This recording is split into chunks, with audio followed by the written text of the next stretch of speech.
अब ये capacitor system का एक इंटरेस्टिंग क्वेश्चन है। मेरे पास दो चार्ज कैपेसिटर हैं। पहले कैपेसिटर के क्रॉस पोटेंशियल डिफरेंस 10 वोल्ट है और उसका कैपेसिटेंस 2 माइक्रोफैराड है। दूसरे कैपेसिटर का पोटेंशियल डिफरेंस 8 वोल्ट है और उसकी कैपेसिटेंस 1 माइक्रोफैराड है।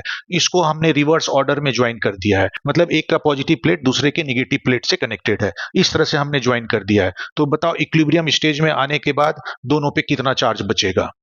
तो इसको सॉल्व करने के लिए हम सबसे पहले दोनों पे इनिशियल स्टेज में निकाल लेते हैं कि कितना चार्ज है।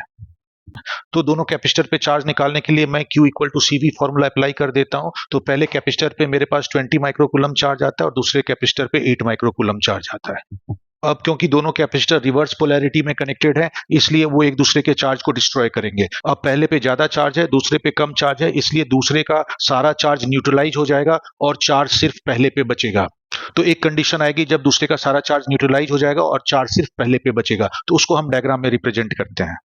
तो पहले के 20 माइक्रोकूलम चार्ज में से 8 माइक्रोकूलम दूसरे के चार्ज को न्यूट्रलाइज कर देगा, तो पहले पे 12 माइक्रोकूलम चार्ज बचेगा और दूसरे पे 0 चार्ज बच रहा है। अब इसके बाद चार्ज का रीडिस्ट्रीब्यूशन होगा, मतलब पहले कैपेसिटर से चार्ज दूसरे कैपेसिटर पे फ्लो होगा और कब तक फ्लो होगा, जब तक दोनों का पोटेंशियल सेम ना हो जाए। अब हम इन दोनों के लिए कॉमन पोटेंशियल का फॉर्मूला पुट कर देते हैं, जो होगा Q1 plus Q2 upon C1 plus C2, और अब हम वैल्यू पुट कर देते हैं तो कॉमन पोटेंशियल आ जाएगा।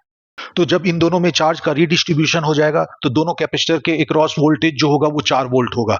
अब हमें दोनों कैपेसिटर के अक्रॉस वोल्टेज पता चल चुका है, तो हम चार्ज निकाल सकते हैं same formula Q equal to CV से।